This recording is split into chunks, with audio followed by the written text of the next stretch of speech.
Well, John Halliwell, Professor John Halliwell, co-editor and my hero of the World Happiness Report, and so many other things. Here we are again, 2024. We have a new World Happiness Report. What is the state of happiness around the world? What are the highlights of this year's report? The main thing we focused on this year is happiness at different ages. So, along with ranking the happiness of the population of a whole, we rank the countries of the world and which are the happiest for the young people, which are the happiest for the old people. And that's something brand new. And sometimes the rankings for the old and the rankings for the young are very different. We have a number of countries where the rankings for the young are 40 or more places above the rankings of the old. And most of those, or many of those, are in Eastern and Central Europe, where that convergence of East and West has been carrying on. And in those countries, the young are happier than the old. They were and they still are. And both young and old are getting happier. And now for the young, the happiness gap between East and West Europe is gone. So the young in Central and Eastern Europe are as happy as they are in Western Europe. There are other countries where in those countries, the young are happier than the old. And in some cases, it's because the old are still having the scars of things that have gone on in the past. It's particularly true in the countries that were in the former Yugoslavia, that the older people there are very unhappy, but the young have some sense. They've been born, most of them, since the 1990s, or became adults after that time. So they're able, in some sense, to live beyond those scars. And so it's encouraging that they don't last for generations. You can come out of those difficult situations. And so that's hopeful. So those are countries where the young are happier than the old. Then we have a number of countries where the old are happier than the young. I mean, there's a usual thing where people start out happier, then there's a midlife low, and then they get happier. There are a lot of exceptions to that, and they've been changing. So not only do we look at what they were like at different ages 10 years ago, we compare them to what they are now. So changes are important too. One of the highlights that will be getting a lot of attention, I think, because they're important countries, is that the United States and Germany, which for the total population ranked 14th and 15th, or 15th and 16th last year, down there, they're 23 and 24 this year. And so that's a mixture of two things happening. One is these countries in Eastern Europe, some of them driven mainly by the young, but the whole population's becoming happier, have now converged to a point where there are three of them in positions above 21 or 21 and above. So in some sense, to make room for those, some of the countries that were in the top 20 are pushed down. Costa Rica, which had been out of the top 20 for a while, is back in at number 12. And as you know, it earns its position through doing a lot of things right in the happiness scales. Then you say, what's going on? Because we're all living in the same world. I think we've discussed a little bit why the past leaves its scars on the older populations of countries that have come out of bad times. Well, that's not going to happen so much for other countries that have generally lived in peace during the last 50 years. But what's happened is for especially the group of English-speaking rich countries, so that includes United States, Canada, Australia, New Zealand. Britain's not quite in this same position, but for those countries, I think for a mixture of reasons that are worth discussing, the young are much happier, much less happy than the old. So the happiness of the young has simply dropped. And so they used to be as happy as the old, and now they're sometimes as much as a full point less happy than the old.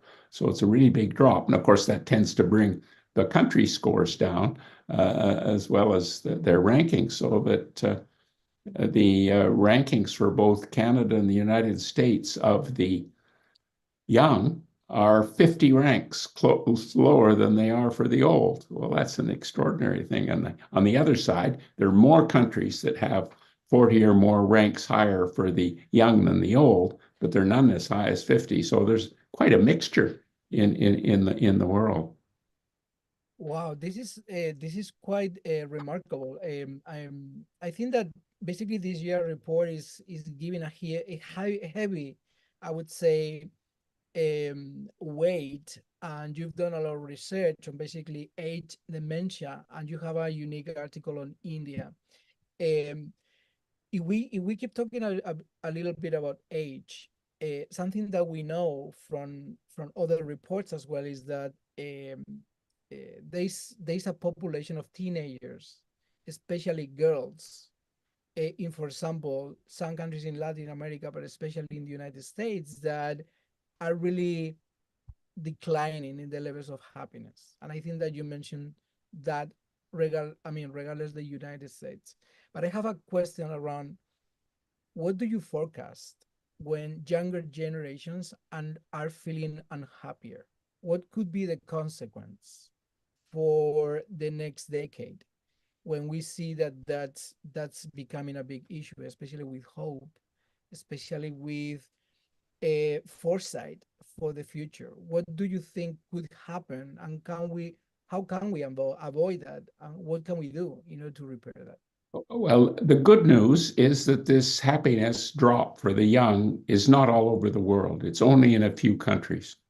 And so then it has to be specific to what's happening in those countries. Secondly, it's of recent standing. So anything that's happened in the last 10 years without any underlying change in the circumstances of life, and there hasn't been in these countries, can clearly be reversed. So you're asking the right question.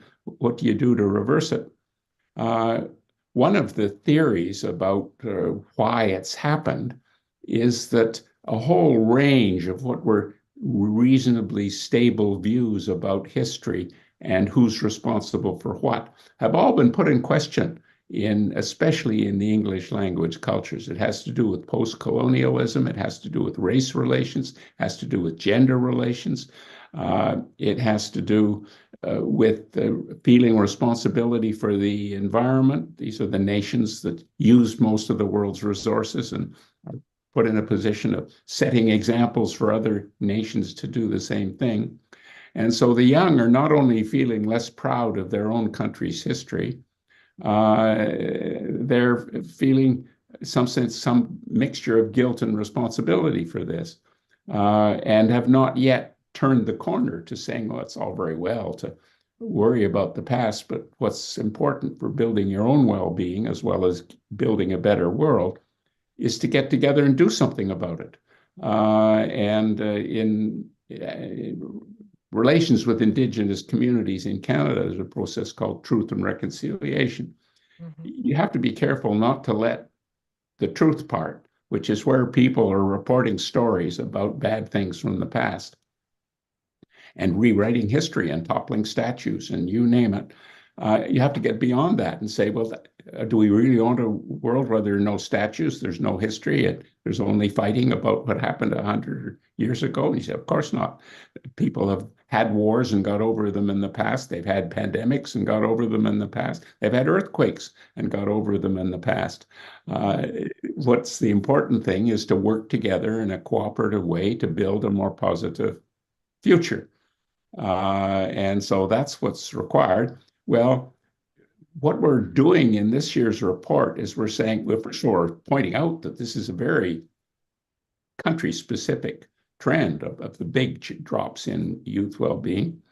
And so then it then it said, is this just something that's peculiar to the English language media, whether media includes social media as well as official media? It includes the consequences of polarization. I mean, there are a whole lot of reasons why the taking in bad news and amplifying it and feeling worse about it It's affected the universities, it's affected the schools, it's affected all public institutions. Well, a number of people who feel they can actually operate with open hands and open doors to do something better is a smaller group than it was. And that's because collectively and individually, people have to say, well, that's enough of that. We've meshed over the past enough. Let's try and work together to build a better future with each other. Well, if we can identify it as being specifically in one set of media, then it means that it's not something that has to continue. It's a creature of the last 10 years in a specific set of countries. Then it can be reversed quite clearly because it isn't coming from fundamental aspects of life. It's coming from how people feel about their lives. So somebody called me this morning from La Presse in Montreal and said, well, how does Quebec fit into this? Can you give us some Quebec numbers? So I said, my goodness, of course I'll do that, but we should have thought of this sooner, because if it's primarily something that afflicts those who are reading, digesting, and adding to an overly negative English language media stream, then Quebec won't be as subject to it because their whole culture is more set in a francophone setting, and it's more linked globally than to the United States and concentrating on life at home. And if it's a language-based thing, because Quebec and Canada share so many other institutions and events that if there's a really big twist there, then that'll put more evidence on the pan saying, yes, it's really something that's been self-generated by a mixture of actors and actions. So the bottom line is, when we looked at this drop in youth well-being in Quebec and the rest of the country, it's more than twice as big in the rest of Canada as it is in Quebec. Wow. It's So almost interesting. twice as big. So it's 1.25 in the rest of Canada. It's less.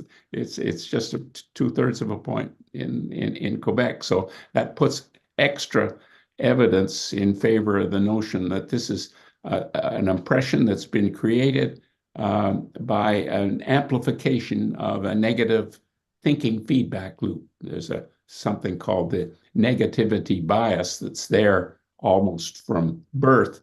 People don't want to step on a snake. It's the fast brain's reaction to danger. They tend to pay too much attention to bad things, pick up the negative part of the news feed and pay more attention to it and remember it better.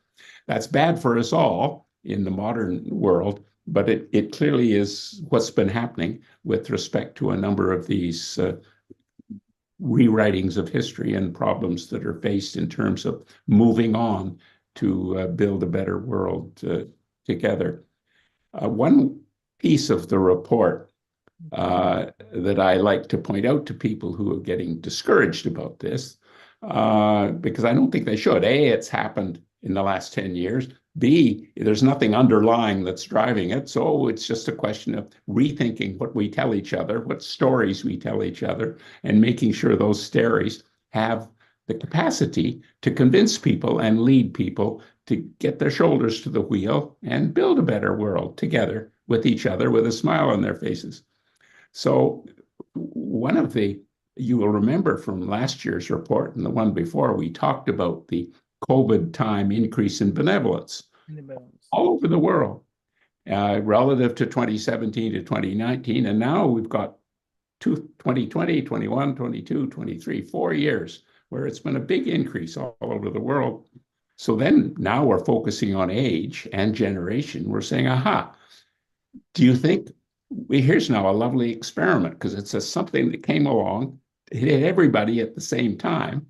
Are the millennials and the post-millennials, is it the me generation, the we generation, or just another generation? So we've got direct evidence on that. And it turns out that the increase was big for all generations, but it was biggest of all for the millennials and Generation Z. And that's optimistic, because even though and of course, this is across the world, not just in the countries where the youth have become especially unhappy, but all across the world, the younger generation, although they may be angst and unhappy with what they see, they still maintain the capacity and the intention to reach out and help others. It's especially true of helping of strangers, but also in terms of volunteerism and donations. So that the actual actions of benevolence are being done by the young generation. So they have the capacity, they know how to spot someone who needs help, and they are willing to respond. So it's just a question of making those actions more general. Well, I think that this is definitely interesting. I would love to keep talking a bit more about age, especially we just came from Nicoya in Costa Rica, and you mentioned that they jumped to number 12. As you know, Nicoya is one of those blue zones in the world where there is the largest number. Actually, right now is the largest number of centennials, and we met many of them in Nicoya. Mm. We were talking about that. I was wondering if there is a positive bias for centennials. I don't know if this is part of the scope, but I was wondering because right now something that we learn is that when the centennials that we have now, which is more than 32% of the population in Nicoya, when average around the world is 16%. When they were born in their families, there were more than 15 brothers and sisters. So it was between 10 and 17. But actually now the families are only having one kid, one or two maximum. So I was wondering if we can talk a little bit about centennials or actually older generations, and if there might be a positive bias. Does it mean that we are happier when we are centennials? Is there a correlation between age and happiness? Uh, because we looked at happiness in different ages and we put together all our data, individual level data, and said, what's it telling us? And it's telling us that the millennials are about a quarter of a point less happy than the boomers, but that within each generation, in the earlier generation, people get less happy by the year, and after middle age, they get happier by the year. And so we then said, and this was true even in the Indian sample. So they thought that was a puzzle, but in the end, I think we all agreed that it wasn't really a puzzle. There was important things going on there that needed explanation, but weren't ridiculous. So the Carstensen and others have developed this idea of a positivity effect. Now, you know, Ray Baumeister has made famous the negativity bias, but the positivity effect comes in around middle age, and it's an offset to that, and it's age related. And so her theory was that as people saw the end and they were rethinking their life, as they saw eventual end to their own lives, they would concentrate on emphasize the good things about life and put the bad things away in a drawer, and take a more positive view about the world more generally. Well, obviously, for quite a long time, that's got to be a good thing because people are generally much too pessimistic about the. You'll remember our results where people actually return wallets twice as often as people think they'll be returned. So you have to make people a lot more optimistic before they will be too optimistic about the future. Anyway, these increases by age seem to be there in almost every country, even though their physical health is declining by their own assessments. Yeah, this question, do you have a health problem? From the youngsters to the old, it more than trebles. And how much it matters to people increases too, in part because the health problems themselves are more likely to be serious. Everybody gets a great deal of happiness from warm social relations. We use a new survey by Meta and Gallup on social connections, and we find that the actual frequency of social connections of all kinds except with neighbors are less for the old than they are for the young. But then we ask a related question, or the survey does, how socially supported do you feel? and the old feel more socially supported than the young. And so that's coming. They're taking the same experience, they're interpreting it differently, they're packaging it differently. If you like, this is the converse to the young who have everything going for them but are very pessimistic about it. The old are learning wisdom that, in fact, you can make a much better life for yourself and for others if you put the bad thing, you'll learn the lessons from them, but then you put them away in the drawer and then you concentrate on building good things for other people. And of course, that has a positive feedback loop and makes things better. Well, let me give you one story that we did some research on and put in the chapter on this because typically people study these ages differently. So there's a midlife specialty in psychology, there's a gerontology section, and there's a youth and student section, and they don't typically talk to each other.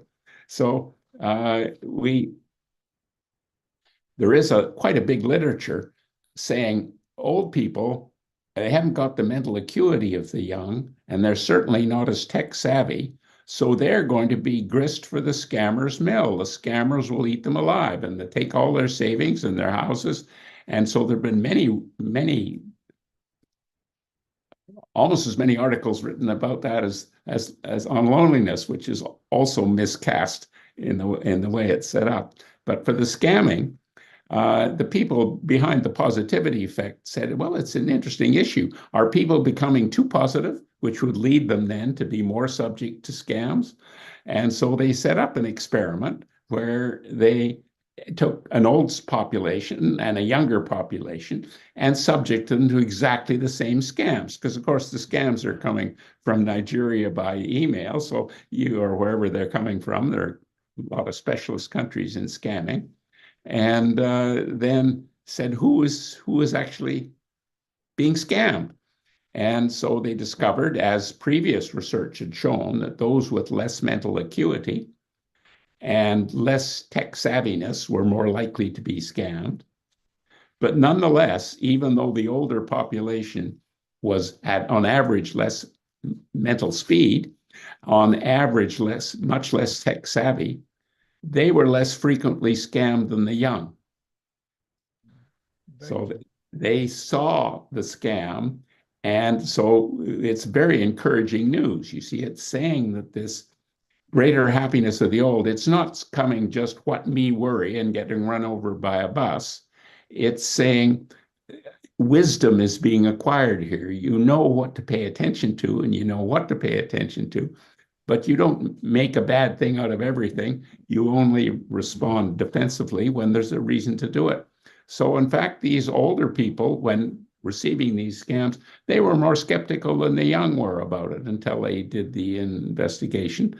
And so even though their capacities for finding out a scam were less, on average, they were better than the young, which means that this positivity is a real bonus, and it hasn't overshot. And it means that it should be encouraged rather than discouraged, because it really has not anything like gone too far. It's been a very good force.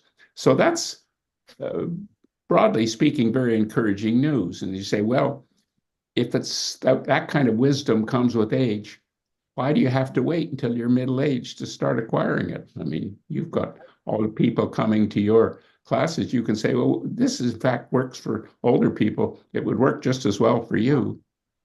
Absolutely. It's a question of how you interpret the world they're around, and don't be too pessimistic about the benevolence of other people. Yes, I think this topic of benevolence is so critical, so important. And you know that when we do the trainings at the United Nations University of Peace, with World Happiness, when we do the festivals, when we really focus on benevolence at the strategic level, it's amazing the degree of love and the degree of connection that you create. It's like overwhelming in so many ways. I was wondering if we can go a bit deeper into maybe related to benevolence and age in four economies that we know that are huge because of their population, and normally they are not they feel a bit underrepresented by the samples. One of them is Brazil, of course, with more than 300 million people. Of course, China, 1.4 billion. India, I know there is a specific article. They are going to be super happy about this. And Russia. I think that what we call the BRICS countries, I think that, I mean, you add up, this is more than almost 4 billion people in the planet. Um, do we have specific learnings in these countries with respect to age or benevolence? Can we learn something specific that is not going on in other places when we relate to those two topics? Not that we have noticed, but we have not gone in with a fine-tooth comb. We always divide by world region, and world region is pretty good. We have 10 world regions, and the benevolence stuff is every region, and it includes the big countries and the small countries. As you know, at some times and at some stages, we have done representation by population for global averages and so on. The problem with that is the regional figures by population just end up representing the biggest countries. So we use what's called one country, one vote. So every country counts the same. There's a sense in which big and complicated countries, and India is probably the most complicated of the biggest countries by being so many quite diverse societies. The important thing is to get researchers into the insides of these countries. The Gallup poll is not intended for that. It's not intended to unpack what's going inside a big and complicated country. That has to be done by the national researchers and the national statistical agencies. It's one of the big purposes of the OECD guidelines, which they're intending to make for all countries, not just for the OECD countries, is to get national statistical agencies taking well-being data seriously. And when they're doing things and considering policies, to consider the well-being consequences at all stages, so that they're looking for ways to actually build better lives for people. And of course, the bigger the country, that means more people are at stake, as it were. Their lives are at stake. So it's even more important to make those investments. But they're not going to be done. I mean, those of us in the research community welcome this research being done. There is a new global flourishing study, which has got some fairly large samples, that's restricted to 22 countries, and they're by and large the 22 biggest countries, not exactly, because they've got some representatives, not representatives, but particular small countries like Israel and Hong Kong and Sweden, I think. But basically, the rest of them are the Brazils and the United States and the Russias and the India and China and so on. So they're focusing on those. I think it'll always be the case in the World Happiness Report that we don't want to be the story of the big countries. It wants to be the story of the whole world. And the small countries are not as important because there are, of the millions or even hundred, it's almost always millions of people who live in them.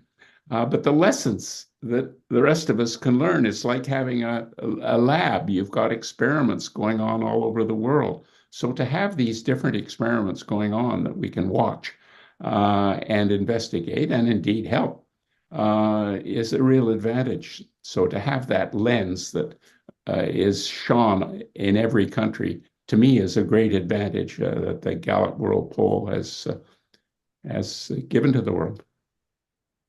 If we go more into communities, smaller communities, you mentioned Quebec. That's probably is a large community, but if we go deeper into cities, and as you know, now we are doing more work with specific communities and cities.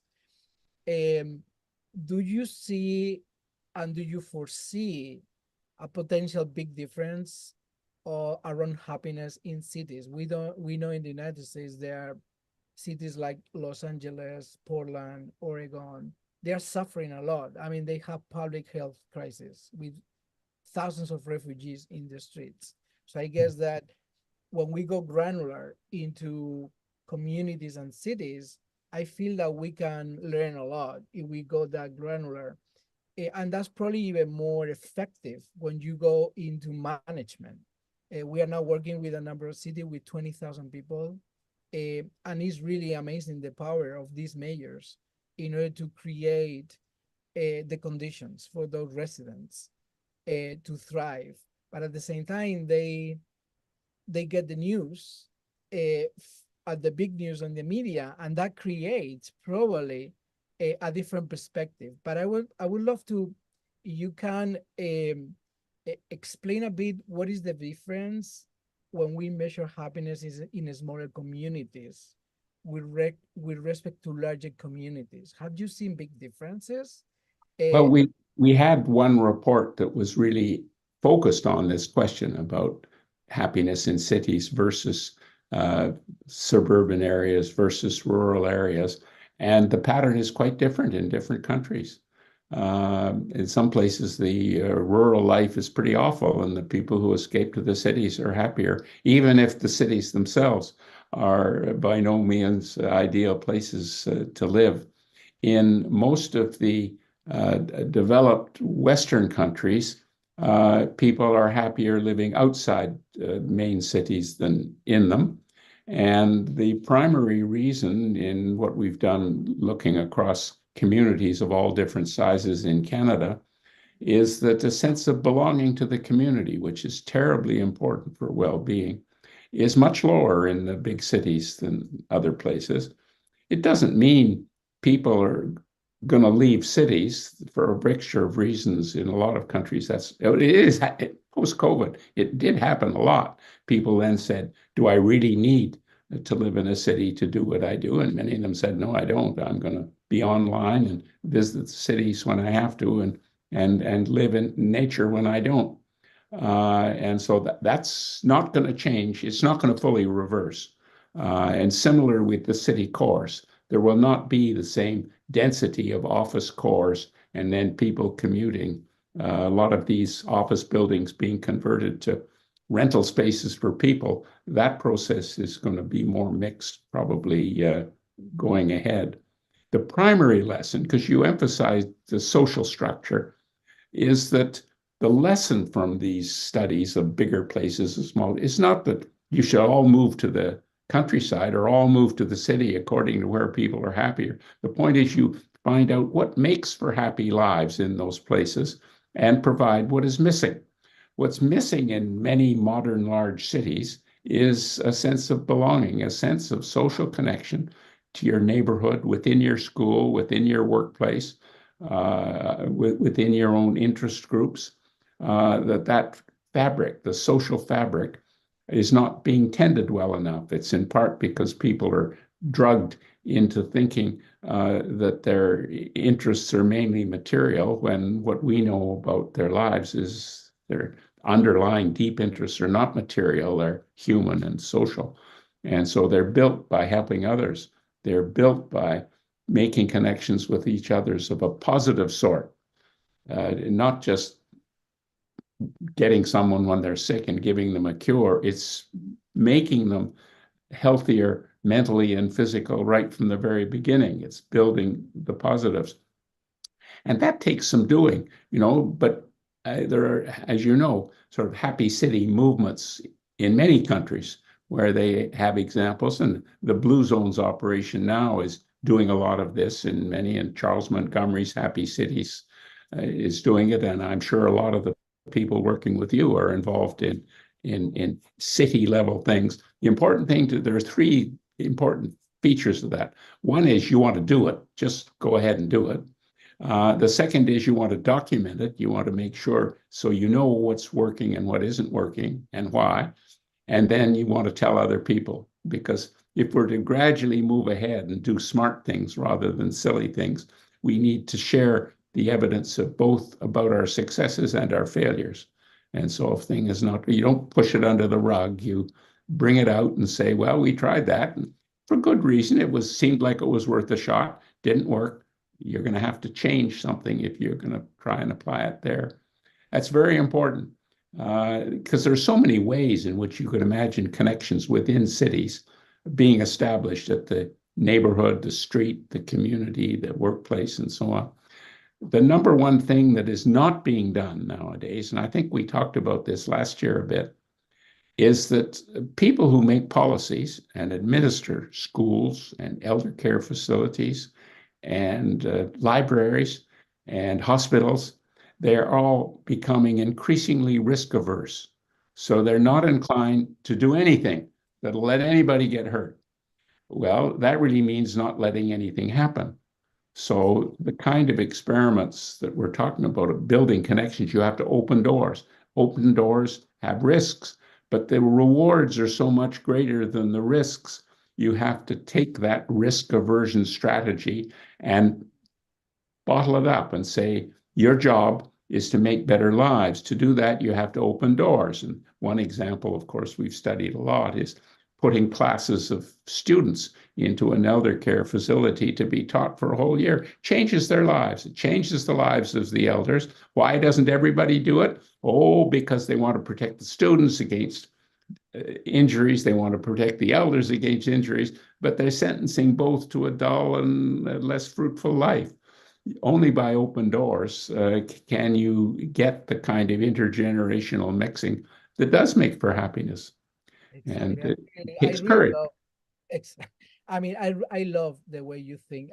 I'm so glad that we have you thinking that way.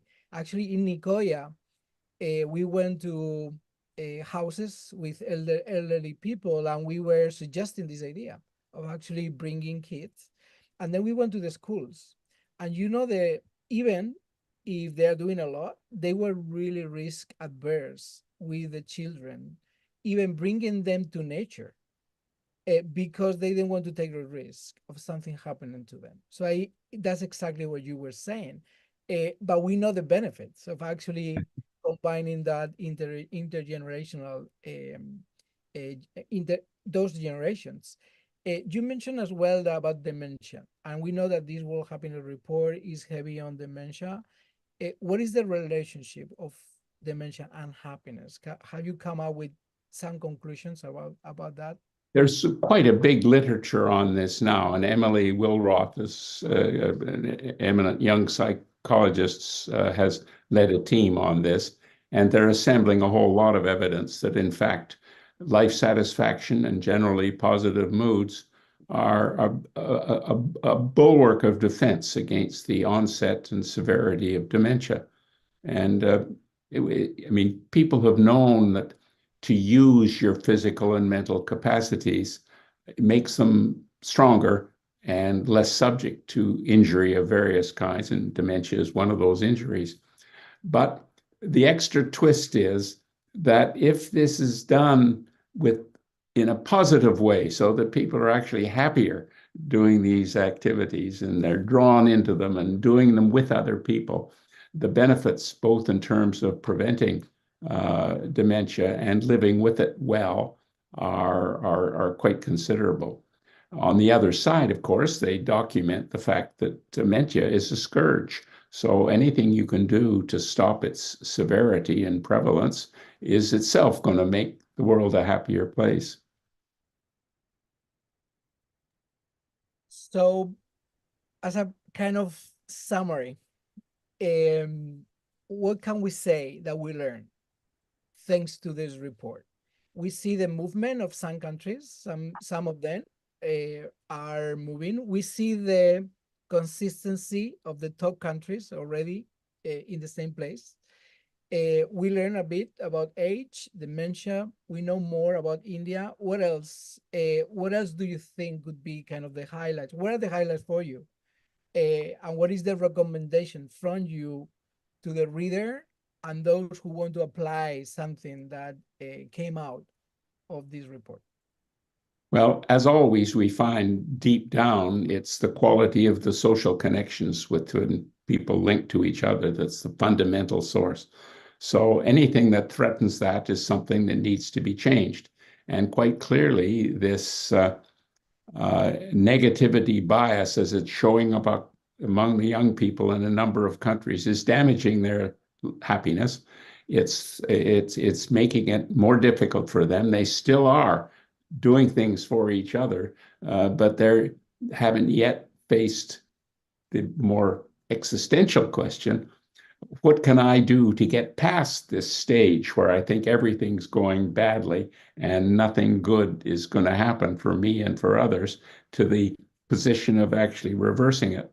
And the optimism I have from doing this research and thinking about it is that because it's mostly about what are people are thinking about what's going on, and it's created by the news feeds that people get, that you have a great deal of capacity through the way you handle your own devices and your own friendships and your own workplace and your own school to do something about it. I'm not going to pay attention. I'm going to learn some of these lessons that I know I'll probably start learning in middle life. I'm going to start learning them now because I need them more. That I'm feeling pretty awful about everything, and I don't have to feel awful about everything. And one reason for saying that is, well, look at all these people elsewhere in the world. They're doing just fine. They're optimistic. And why shouldn't we be more optimistic? Because that in itself not only staves off eventual dementia, but it actually gives you the capacity to create happier communities. And that's the kind of message I think we'd like to leave with people. It's a recipe for action. And the action is work together, starting right at the most local level, to simply build better lives, and it's not assuming the worst about people, because you have to make these social connections in order to make common cause. And without making common cause, you won't get results that help everybody. Well, I think that this is a beautiful message for all of us. I feel that there are so many people in the world, everywhere in the world, that want to build a social fabric from the community up.